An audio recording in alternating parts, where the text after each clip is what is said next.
5분 뚝딱 철학의 김필령입니다. 정신분석학에 빅3가 있죠. 프로이트, 융, 아들러입니다. 이 중에서 정신분석학의 창시자는 프로이트인데요. 프로이트는 인간에게는 세 개의 영역이 있다고 말을 합니다. 그것이 바로 원초와 자아, 초자아입니다.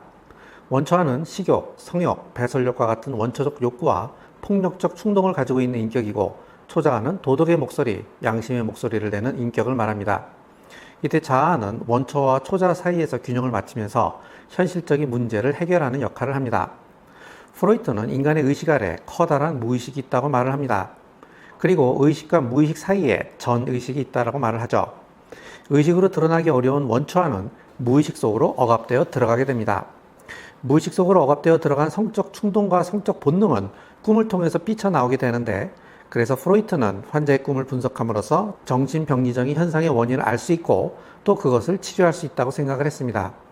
그리고 자아와 초자아는 의식, 전의식, 무의식 모두에 걸쳐 있습니다. 프로이트에게 성적 충동과 성적 본능은 매우 중요한데, 그는 유아에게도 성욕이 있다라고 하는 유아 성욕론과 남자아이는 어머니에게는 에로스의 감정을, 아버지에게는 적대 감정을 가진다고 하는 오이디푸스 컴플렉스를 이야기했습니다. 융은 처음에는 프로이트의 무의식 이론에 매료되어 그의 제자가 되었습니다. 하지만 나중에는 그의 이론에 반대하여 정신분석학계를 빠져나와 분석심리학회라는 것을 만들었습니다. 그는 프로이트가 오이디푸스 컴플렉스, 유아 성형론과 같이 인간을 성적으로 병든 인간으로만 보는 것에 반대하여 프로이트로부터 떨어져 나갔죠. 프로이트는 무의식의 핵심인 리비도를 성적, 본능적 에너지로만 봤지만, 융은 리비도 개념을 좀 더 넓게 해석하여 일상적이고 창의적인 에너지로 보았습니다. 융은 개인 무의식 아래 또 다른 무의식인 집단 무의식이 있다고 말을 합니다. 집단 무의식이란 인류가 이어져 내려오면서 겪은 과거의 경험이 누적된 무의식을 말합니다. 이러한 무의식은 꿈, 환상, 신화 속에서 반복해서 나타나는데, 이러한 정신적 이미지를 원형이라고 합니다. 융은 나의 의식, 무의식을 합친 전체 정신의 중심인 자기를 찾는 과정을 매우 중요하게 생각했습니다. 자기를 찾기 위해서는 자신의 마음의 문을 열고 자기의 무의식과 대면을 해야 된다고 보았죠. 프로이트가 환자의 과거의 경험에 관심을 가졌다면, 융은 한 사람의 잠재성을 발견하고 미래에 어떻게 새로운 사람이 될 수 있는가 하는 점에 관심을 가졌습니다. 아들러도 마찬가지로 처음에는 프로이트의 제자였습니다. 그리고 프로이트의 공식적인 후계자가 되기도 했었는데요.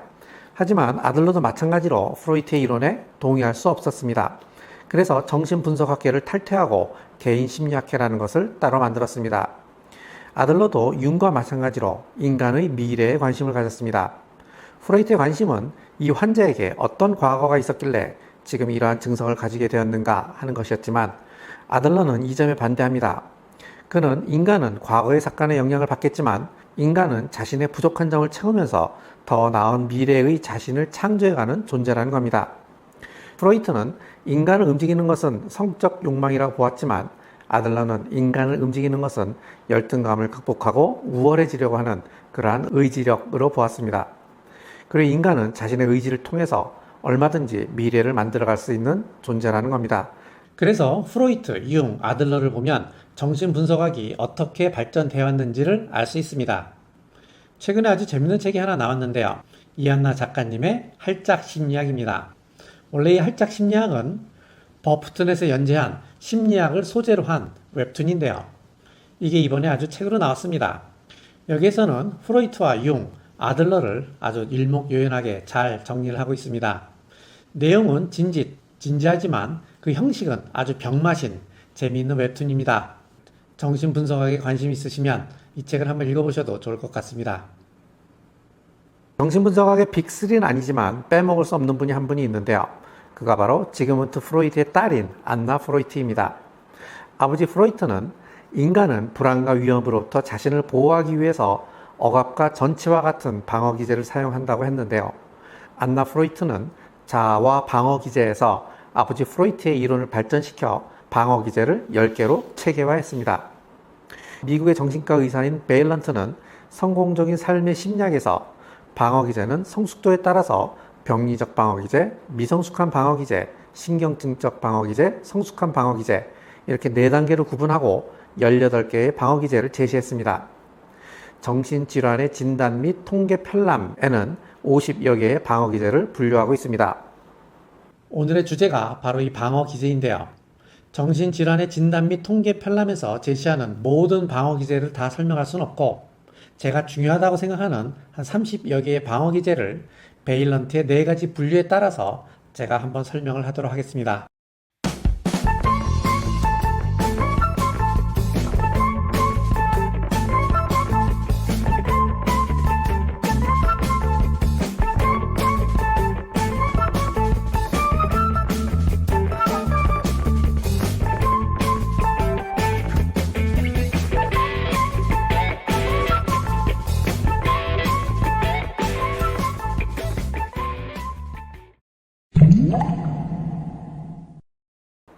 방어기제를 이해하기 위해서는 먼저 불안에 대해서 이야기를 해야 합니다. 불안은 인간이 느끼는 가장 강렬한 감정 중에 하나인데요. 사람은 불안을 느끼면 숨이 가빠지고 심장이 뛰고 땀이 나고 몸의 근육이 긴장을 하게 됩니다. 이처럼 불안은 정신적인 상태이지만 이러한 신체적인 변화와 함께 나타납니다. 어떤 사람들은 불안해졌기 때문에 심장이 뛰는 것이라고 말하고, 어떤 사람들은 반대로 심장이 뛰기 때문에 불안해지는 것이라고 말하기도 합니다. 또 어떤 사람들은 심장이 뛰는 것이 곧 불안이라는 정신적인 상태라고 주장을 하기도 합니다. 어쨌든 불안은 숨이 가빠짐, 심장박동이 빨라짐, 땀이 남, 몸의 근육이 긴장함이라는 신체의 변화와 함께 나타납니다. 사실 여기에는 분명한 이유가 있습니다. 원시인이 사냥감을 찾아 숲속을 헤매다가 사자를 만났다고 합시다. 그러면 원시인은 불안과 공포로 뒤도 안 돌아보고 도망을 치겠죠. 사자한테 잡아먹히지 않으려면 아마 미친 듯이 달려야 할 겁니다. 허벅지 근육은 격렬하게 움직일 것이고, 심장은 미친 듯이 펌프질을 해서 허벅지 근육에 피를 보낼 겁니다. 그리고 숨을 가쁘게 몰아쉬며 산소를 심장에 공급하며 땀을 흘림으로써 엄청난 운동으로 발생한 몸의 열을 식혀서 체온을 유지할 겁니다. 이게 무슨 말이냐면, 불안하면 숨이 가빠지고 심장박동이 빨라지고 땀이 나는 이유는 그래야 사자로부터 빨리 도망칠 수 있기 때문입니다. 그래서 불안은 생존의 필수적인 감정이라고 말할 수 있습니다. 이러한 종류의 불안을 생존 불안이라고 합니다. 그런데 프로이트는 이런 생존 불안 말고 또 다른 불안이 있다고 말을 합니다. 신경증적 불안, 도덕적 불안이 바로 그것인데요. 이것을 이해하기 위해서는 프로이트의 정신분석학을 조금 알아야 합니다. 앞에서 프로이트는 인간에게는 3가지 종류의 인격이 있다고 했죠. 원초화, 자아, 초자아가 바로 그것인데요. 여기에서 원초화는 원초적 본능이고 초자아는 도덕의 목소리라고 했습니다. 그리고 정신적으로 건강한 사람은 이 자아가 적절하게 기능을 해서 원초화와 초자아 사이에 균형을 맞추고 있는 사람이라고 했습니다. 여기서 원초화가 너무 강하면 자아는 원초화가 원초적으로 사고를 칠까봐 불안해집니다. 이때 생기는 불안이 바로 신경증적 불안입니다. 반대로 초자아가 너무 강해도 자아는 초자아로부터 혼날까봐 불안해집니다. 이때 생기는 불안이 도덕적 불안입니다. 그리고 초자아가 강한 사람은 자신에 대한 기준이 높아서 너무 잘하려다 보니까 사회적 불안을 가지게 될 가능성이 높습니다. 대인공포, 발표불안, 무대공포가 바로 이러한 불안의 한 종류라고 볼 수 있습니다. 그래서 자아는 항상 불안합니다. 원초아는 충동적이라 언제 사고칠지 모르지, 초자아는 꼬장꼬장해서 좀 잘하라고 맨날 압력만 가하지, 그래서 불안한 겁니다. 이때 자아는 마치 회사에서의 김 부장과 같은 중간 관리자입니다. 사장은 부하 직원 관리 못한다고 김 부장한테 맨날 잔소리만 하고 책상 뺀다고 그러지, 부하 직원이 이 대리는 맨날 사고만 치고 고개 빳빳이 들고 대들기는 하지, 그러니 좌불안석 불안불안한 겁니다. 이때 김 부장의 역할은 사장과 이 대리 사이에서 적절하게 조율을 하는 겁니다. 이 대리가 사고 친다고 그거 그대로 고지고대로 위에다 보고하지 않아요. 이 대리가 술 먹고 출근 안 해도 사장한테는 이 대리가 아파서 병원에 갔다고 둘러대줘요. 이번에 사장이 이번 달에 100억 수주 해오라고 해도 그 말을 이 대리한테 그대로 전달하지 않습니다. 그냥 10억 정도 해오라고 해요. 이때 중간관리자 김 부장한테는 진실이 중요한 건 아닙니다. 사장과 부하 직원들 간의 메시지를 진실되게 전달했다가는 그 회사 엉망이 돼요. 메시지는 적절한 각색이 필요한 겁니다. 자아도 마찬가지입니다. 원초와의 충동, 감출 건 감추고 위장할 건 위장해야 해요. 충동이 터져 나오려고 하면 술 한잔 먹이고 달래야 돼요. 도덕적 억압, 그거 그대로 전달하면 꼰대 소리 듣습니다. 우회적으로 달리 표현해 줘야 됩니다. 이것이 바로 방어기제라는 겁니다. 그래서 방어기제의 본질은 현실을 왜곡하는 겁니다. 현실이 있는 그대로 받아들이기에는 너무 위험하기 때문에 왜곡을 하는 겁니다. 그런데 그렇다고 해서 자아가 의도적으로 방어기제를 사용하는 것은 아닙니다. 자아에도 무의식 부분이 있어요. 바로 이 부분인데요. 방어기제는 자아의 이러한 무의식이 작동을 하는 겁니다. 지금부터 32개의 방어기제를 설명할 텐데요. 안나 프로이트는 10개의 방어기제를 제시했고 베일런트는 18개의 방어기제를 제시했다고 했죠. 방어기제들을 설명할 때 여기에 분류를 표시하고 이것을 제시한 사람을 이러한 식으로 표기하겠습니다. 그리고 책들마다 번역어가 조금씩 다르기 때문에 영어를 병기하도록 하겠습니다. 1단계 병리적 방어기제. 부정. 자신이 감당하지 못하는 참담한 현실을 아예 부정하는 방어기제를 말합니다. 예컨대 안판정으로 시한부 선고를 받은 사람이 의사한테 아마 오진일 거라고 우기는 경우를 말합니다. 왜곡. 참담한 현실을 받아들이지는 못하겠고 부정하지는 못하겠고 그래서 현실을 왜곡하는 방어기제를 말합니다. 예컨대 고양이가 자신을 사자라고 착각하는 경우를 말합니다. 망상적 투사. 받아들이기 힘든 자신의 충동이나 욕구를 망상적으로 엄한 다른 사람한테 뒤집어 씌우는 방어기제를 말합니다. 예컨대 외도는 자기가 해놓고 엄한 배우자를 의심하는 경우를 말하죠. 분리. 매사에 전적으로 옳은 것과 그른 것만을 구분하는 방어기제를 말합니다. 예컨대 이놈은 좋은 놈, 저놈은 나쁜 놈 이렇게 아군과 적군을 분리함으로써 그 밖의 감정을 무시하는 경우를 말합니다. 2단계 미성숙한 방어기제. 행동화. 사회적으로 금지된 어떤 행위를 자제할 때 사람은 불안을 느낄 수 있습니다. 그러한 불안을 해소하기 위해서 오히려 사회적으로 금지된 그러한 행위를 불쑥 해버리는 방어기제를 말합니다.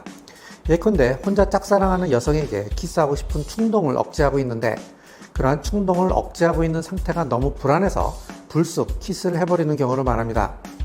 이러한 행위는 어찌 보면 그냥 충동적인 것처럼 보이지만 사실은 무의식적으로 매우 복잡한 과정을 거쳐 표출된 행위라고 볼 수 있습니다. 건강염려증. 다른 사람에 대한 공격적인 충동을 자신에게 질병이 있다는 두려움을 통해서 해소하는 방어기제를 말합니다. 수동 공격성.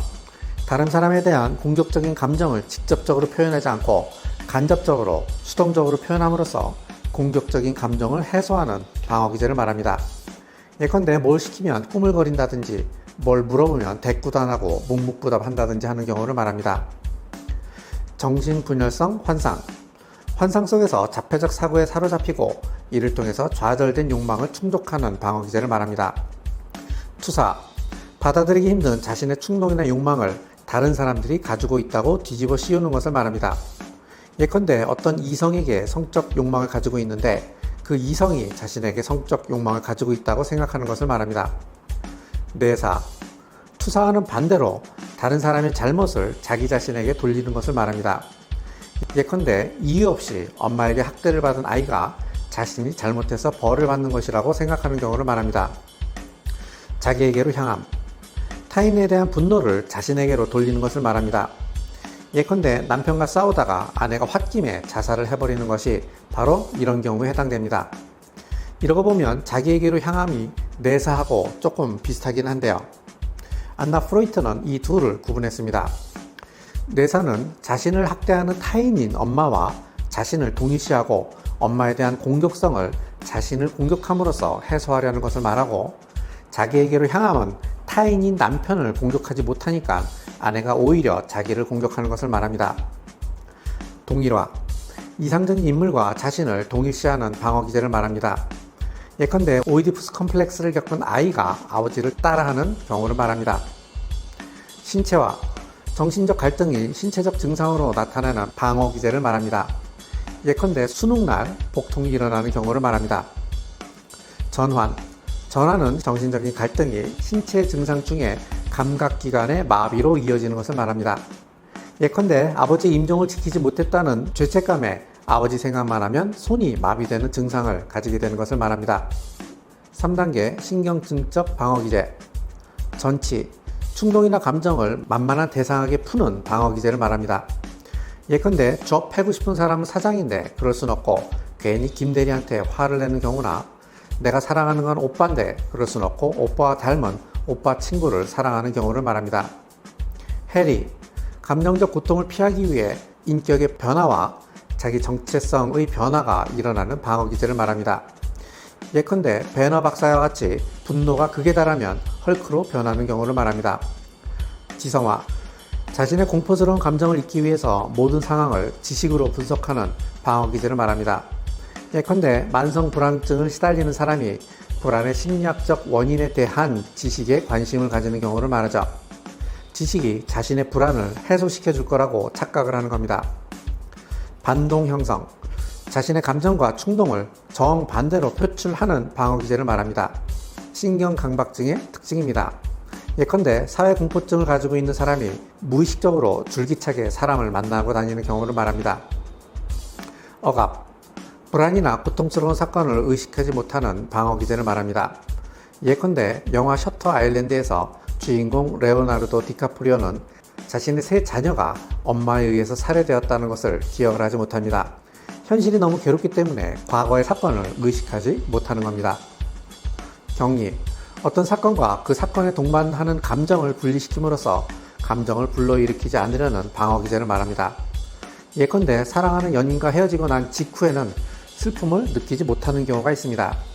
시간이 지나면 그때서야 슬픔을 느끼게 되죠. 일시적으로 감정을 격리시킨 겁니다. 퇴행, 위기 이전의 상황으로 다시 돌아가려고 하는 반응을 말합니다. 예컨대 동생에게 관심을 빼앗긴 아이가 갑자기 대소변을 못 가려서 엄마의 관심을 얻으려는 경우를 말하죠. 철회, 초자아의 도덕적 비난을 피하기 위해서 자신의 잘못된 행위를 취소하려는 것을 말합니다. 일종의 속죄의식이죠. 예컨대 살인을 저지르고 강박적으로 손을 씻는 경우를 말합니다. 역전, 객체를 주체화함으로써 심리적 안정감을 찾으려는 방어 기제를 말합니다. 예컨대 너의 행복이 곧 나의 행복이라고 생각하는 경우죠. 합리화, 받아들이기 어려운 충동이나 욕구를 그럴듯한 이유를 제시하는 방어 기제를 말합니다. 예컨대 수능을 망치고 행복은 성적순이 아니잖아요 라고 말하는 경우를 말합니다. 고착, 성격 발달의 어느 한 단계에 머물러 다음 단계가 주는 불안에서 벗어나려고 하는 방어 기제를 말합니다. 예컨대 어른이 되면 가져야 하는 책임감이 부담스러워 아이로 남으려고 하는 피터팬의 경우를 말합니다. 4. 성숙한 방어 기제. 이타주의, 자신의 욕구를 충족하는 대신에 타인을 도움으로써 만족을 얻는 방어 기제를 말합니다. 대비, 앞으로 발생할 수 있는 고통스러운 상황에 대하여 과도하게 현실적인 대비를 하는 방어 기제를 말합니다. 유머, 불안을 농담으로 해소하는 방어 기제를 말합니다. 예컨대 죽음의 공포 앞에서 예술과 농담으로 그 상황을 견디려고 하는 경우를 말하죠. 승화, 사회적으로 허용할 수 없는 충동을 사회적으로 인정받는 방식으로 해소하는 방어 기제를 말합니다. 예컨대 피를 보면 흥분하는 폭력성이 아주 강한 사람이 외과 의사가 된다든지 하는 경우를 말합니다. 억제, 불안이나 고통스러운 사건을 기억하려 하지 않는 것을 말합니다. 자, 이거 억압하고 조금 비슷한데요. 앞에서 억압을 불안이나 고통스러운 사건을 의식하지 못하는 것이라고 말을 했죠. 비슷하지만 결정적인 차이가 있습니다. 억압은 무의식적으로 기억을 못하는 것이고 억제는 의식적으로 기억을 안 하는 겁니다. 예컨대 어두운 밤길을 걸으면서 휘파람을 불면서 걷는 것을 말합니다. 모든 방어 기제는 무의식적인 차원에서 이루어지는 것이지만 이 억제만큼은 의식적인 차원에서 이루어지는 것이라고 보아야 합니다. 그래서 억제를 방어 기제로 보아야 하는가 아닌가에 대한 논란이 있습니다. 금욕주의, 본능적인 욕구나 충동을 따르는 것 대신에 금욕을 통해서 만족을 얻는 방어 기제를 말합니다. 그리스 로마 시대의 스토아파가 대표적인 예라고 할 수 있습니다. 보상, 내가 욕망하는 어떤 것을 갖지 못할 때 다른 것으로 그 욕망을 충족하려는 방어 기제를 말합니다. 예컨대 나폴레옹은 자신의 작은 키를 극복하기 위해서 더욱 치열하게 살았다고 합니다. 자, 정리합시다. 정신질환의 진단 및 통계 편람에서 방어 기제를 다루고 있긴 하지만 사실 방어 기제는 어떤 특정한 사람이 가지는 정신질환이라고 말할 수는 없습니다. 모든 사람은 어떠한 방식으로든 이러한 방어 기제를 자신의 불안이나 스트레스를 해소하는 방법으로 사용을 하고 있다고 봐야 될 것 같습니다. 그리고 사람들마다 자기가 주로 사용하는 방어 기제가 있을 겁니다. 왜 우리 주변을 보면 어떤 사람들은 항상 남 탓만 하고 어떤 사람들은 끊임없이 자기 합리화를 합니다. 어떤 사람은 현실을 보려 하지 않고 또 어떤 사람은 모든 상황을 논리적으로 분석하려고만 합니다. 따라서 어떤 사람이 자주 사용하는 방어 기제를 보면 그 사람의 성격이 드러난다고도 볼 수 있습니다. 베일런트는 행복의 조건이라는 책에서 하버드대 법대 졸업생, 중상층 출신의 여성 천재 집단, 대도시 출신의 고등학교 중퇴자 집단, 이렇게 세 그룹에 속한 사람들의 삶을 비교하고 어떤 사람들이 성공을 했고 어떤 사람들이 실패를 했는지, 그리고 어떤 사람이 행복했고 어떤 사람이 불행했는지를 조사했습니다. 여기서 베일런트는 인간이 건강하고 행복하게 늙기 위해 갖추어야 할 7가지 요소를 제시하였는데요. 그것이 바로 고난과 불행에 대응하는 성숙한 방어기제, 교육, 안정된 결혼생활, 금연, 금주, 운동, 알맞은 체중이라고 합니다. 그러고 보면 자신이 자주 사용하는 방어기제가 무엇인지도 스스로 돌아보는 것이 좋을 것 같습니다. 대부분의 사람들은 자기가 어떤 사람인지 스스로 잘 모르죠. 그런 의미에서 방어기제는 자기가 어떤 사람인지를 알려주는 하나의 지표가 될 수 있다고 생각을 합니다. 왜냐하면 방어기제는 무의식적 차원에서 동작을 하는 것이지만 자신이 한 행위들을 객관적으로 돌아보면서 자신이 주로 사용하는 방어기제가 무엇인지를 알면 자기가 어떤 사람인지 스스로 알 수 있는 기회가 될 수 있다고 생각을 합니다. 이번 영상으로 자신을 돌아보고 자기가 어떤 사람인지를 스스로 점검할 수 있는 계기가 되었으면 합니다. 오늘 이만 마치죠. 감사합니다.